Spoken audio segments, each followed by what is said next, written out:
Mesdames et messieurs, bonjour. Soyez les bienvenus sur votre chaîne Crystal News TV. Abonnez-vous massivement, likez, partagez. À vous les claviers, n'oubliez pas d'activer la cloche de notification afin de ne rien rater de toutes nos publications.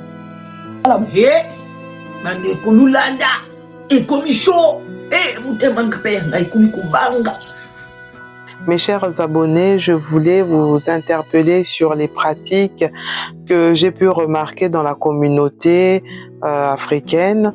On a souvent l'habitude de demander, voilà, à nos frères, à nos sœurs, de nous envoyer de la nourriture du pays, parce que vous savez qu'en Europe, la nourriture est très chère et du coup, il y a certaines personnes qui, dès qu'ils ont l'opportunité justement de pouvoir avoir une personne qui descend au pays, eh ben, ils en profitent ou ils envoient l'argent directement à la personne qui se trouve au pays, elle achète et puis elle donne à la personne peut-être qui était partie en voyage là-bas pour le ramener, ou la personne, elle envoie l'argent à sa famille, la famille elle achète et puis elle essaye d'envoyer ça par le biais des agences et tout.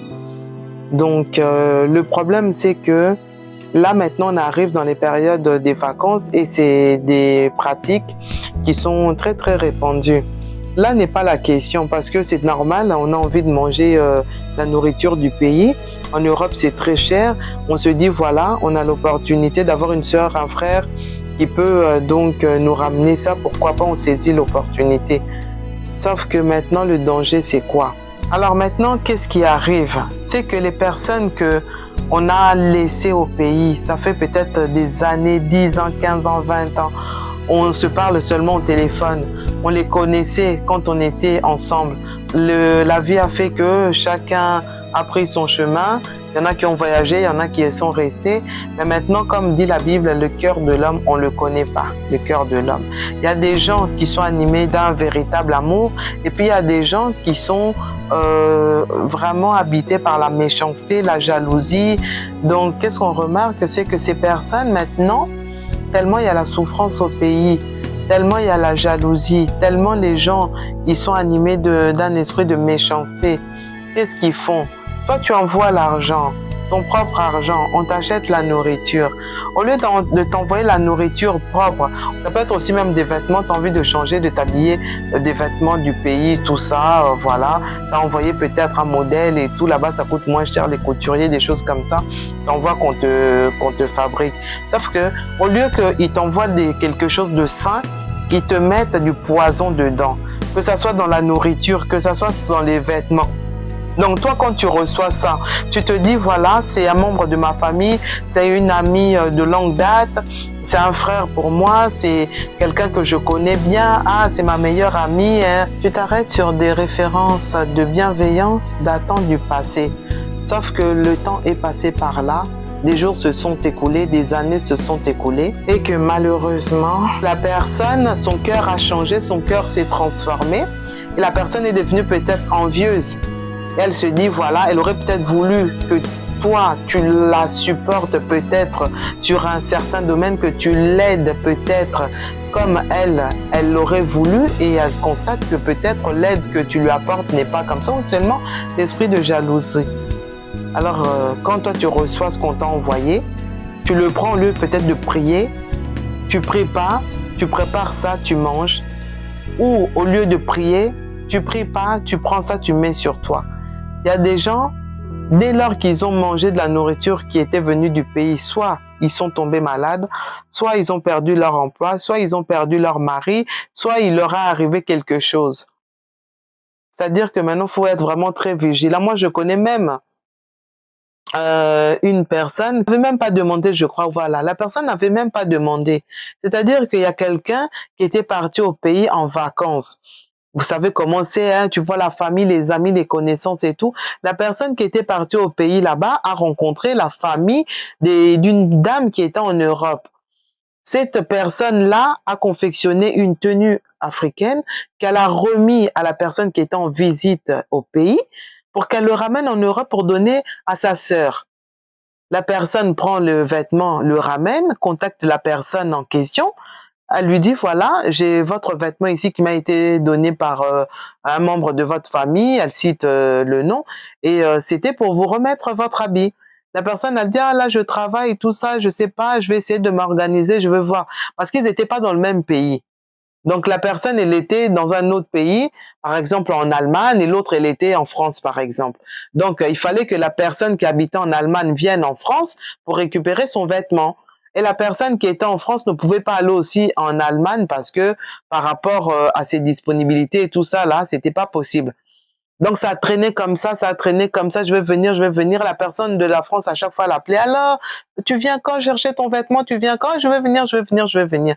Finalement, un beau jour, il y a une personne qui venait de l'Allemagne, est venue en France, et cette personne-là a habité dans la même ville que la dame à qui on avait envoyé le vêtement, la tenue. Donc, généreusement, la personne, elle s'est dévouée, elle s'est dit, bah, donnez-moi l'habit, donnez-moi ses coordonnées, je vais la contacter et puis je vais lui remettre son vêtement. La personne prend le vêtement, l'emmène jusqu'en Allemagne là-bas. Arrivée là-bas, elle appelle la personne, oui, bonjour et tout, je vous appelle de la part d'un tel et tout. Vous savez, votre vêtement qui était en France et tout, finalement, j'avais fait un saut là-bas et puis là, j'ai pu le récupérer pour vous. Si vous voulez, on peut se croiser et tout. On se fixe un rendez-vous, comme ça, je vous remets votre vêtement. Et là, la personne a dit, ah, je peux pas, là, je suis pris et tout, j'ai pas le temps. Et la personne, là, elle lui dit, non, là, je travaille et tout, j'ai pas le temps, je peux pas me déplacer, gardez-le, gardez-le, je vais voir si j'ai le temps, comment on va s'organiser. La personne, elle a gardé un temps et puis elle l'a rappelé. Ah oui, là, je travaille beaucoup, j'ai pas le temps, tout ça. Elle a dit, bah, si vous voulez, dites-moi où est-ce que vous vous trouvez, moi, je vous ramène votre vêtement. Parce que je peux pas le garder non plus chez moi comme ça, c'est quelque chose qui vous appartient, je vais vous le remettre. Et la personne, là, elle a dit, eh, non, non, non, non, non, non, pardon. Je peux pas le prendre, pardon, je peux pas le prendre. Oh. Là, surpris, la personne qui était partie en France pour récupérer le vêtement dit, mais comment ça vous pouvez pas le prendre? C'est quoi le problème? Il dit, non, non, non, il n'y a pas de problème, jetez les mêmes si vous voulez, jetez les, moi, j'en veux pas. Oh. Donc, la personne à qui on avait envoyé le vêtement, elle avait compris que la personne qui était au pays, qui lui avait confectionné ce vêtement, n'avait pas un bon cœur. Et que si elle avait accepté ce cadeau-là, il lui allait l'arriver malheur. Peut-être elle allait mourir, peut-être le vêtement était empoisonné, peut-être le vêtement était envoûté, peut-être le vêtement, voilà. C'est-à-dire que elle soupçonnait déjà la personne. Je sais pas. Peut-être qu'elle était soupçonnée de sorcellerie ou des choses comme ça. Hein? Donc vraiment, on se dit maintenant, faut vraiment être vigilant. C'est pas parce que quelqu'un part au pays, on te donne un cadeau ou à manger ou de la nourriture ou quelque chose, faut accepter.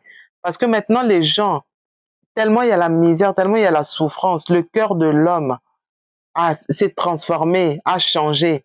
Il y a des gens, tu leur fais rien du tout, ils veulent te tuer, ils veulent ta mort, ils veulent ton malheur.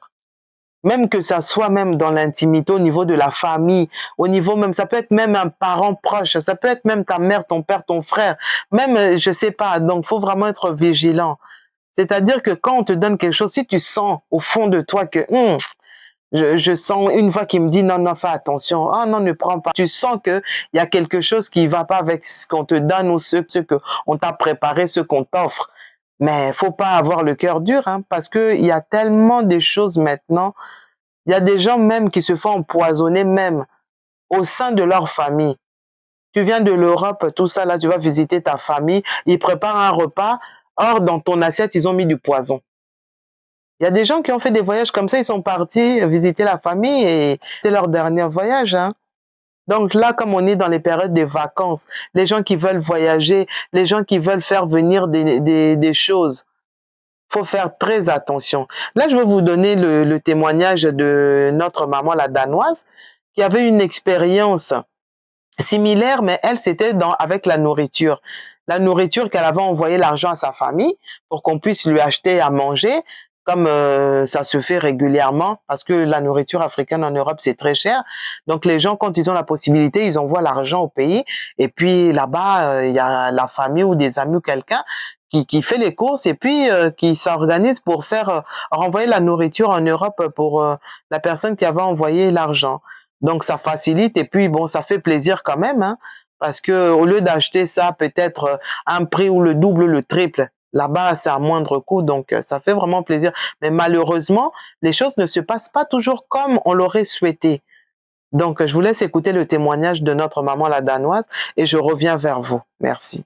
Nakene l'église mo boya bagana pasteur wana komuni zaki papa danso église wana ba prophétie ba pesa prophétie en cachette té baka mama yaka ndeni ozotika kindoki te kaka public wana ngamoko la danoise bo batindi nga biloko euta kisasa yaya ebangisa mwana nangako ya mibale ata ti lelo so akeki sasa alobaka lisu te même le musu nanga mona yebate kake Congo pona partir likambo wana abinanga mama au contraire na tinda mbongo nanga me bampoisona biloko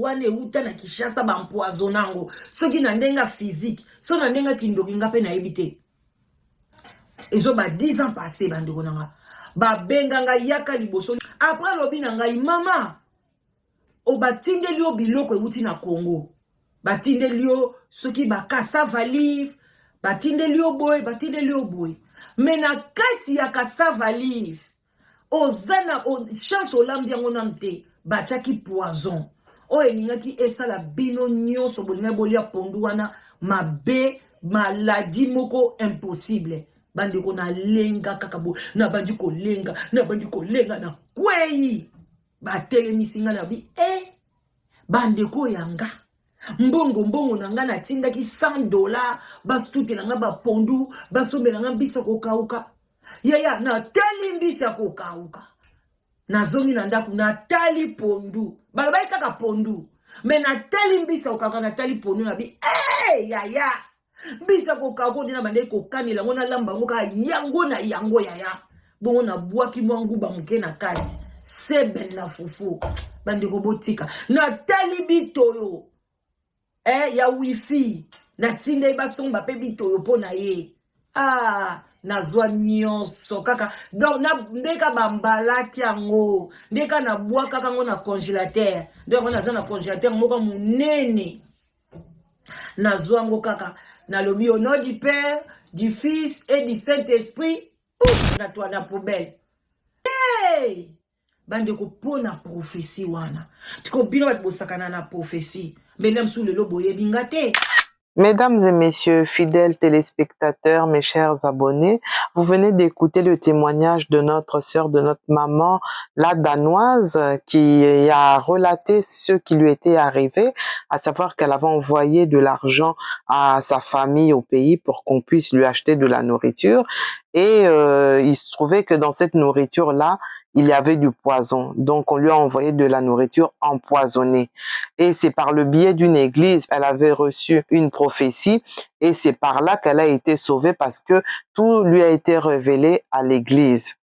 Et c'est par là, elle dit que voilà, faut vraiment prêter très attention aussi aux prophéties que nous recevons parce que ça peut aussi nous être très capital. Ce témoignage concorde vraiment par rapport à ce que je venais de vous dire. C'est-à-dire que c'est des sujets que les gens ne prêtent pas très attention, alors que nous devons être vigilants. Donc voilà, c'est pourquoi il faut vraiment veiller et être vraiment très vigilant parce que le monde vraiment est mauvais. Le monde est mauvais. Donc si tu ne te protèges pas toi-même, si tu ne fais pas attention toi-même, si tu ne veilles pas comme la parole de Dieu nous le recommande, c'est très difficile. Donc voilà, c'est très difficile maintenant d'avoir 100% confiance à quelqu'un parce que même les êtres les plus chers nous trahissent, même les gens sur lesquels on pouvait compter nous trahissent, même notre propre famille se retourne contre nous. Ah, le monde est mauvais. Donc voilà, moi je voulais partager avec vous cette expérience-là. Je voulais alerter toutes les personnes qui ont l'habitude justement d'envoyer de l'argent au pays ou qui ont l'habitude de demander des choses. Donc voilà, soyez vraiment prudents parce que on ne sait pas. On ne sait pas. Deux fois, ça se passe bien. Deux fois, ça se passe bien. On ne peut pas mettre tout le monde dans le même panier. Mais c'est pour dire que voilà, faut vraiment être prudent pour toutes les personnes qui ont tendance à envoyer de l'argent pour qu'on leur achète quelque chose au pays pour qu'on puisse leur renvoyer par la suite. Donc voilà, on ne sait jamais. La vie est très très compliquée. Mesdames et messieurs, fidèles téléspectateurs, nous arrivons à la fin. Voilà, j'ai voulu partager avec vous ce petit message, cette expérience, et je voulais partager avec vous aussi le témoignage de notre sœur la Danoise pour nous aider à être toujours vigilants, pour être toujours aux aguets, parce qu'on ne sait jamais, le monde est pourri, donc on ne peut plus faire confiance à 100% à quelqu'un, donc on ne peut avoir que confiance à Dieu. Confiez-vous à l'Éternel et vous ne serez jamais déçus, car le cœur de l'homme est très compliqué. Merci beaucoup. Je remercie toutes les personnes qui se sont abonnées sur ma chaîne, et pour les personnes qui me découvrent, soyez les bienvenus. Abonnez-vous massivement, likez, partagez. N'oubliez pas d'activer la cloche de notification afin de ne rien rater de toutes nos publications. Quant à moi, je vous retrouve dans un prochain numéro et je vous dis bye bye.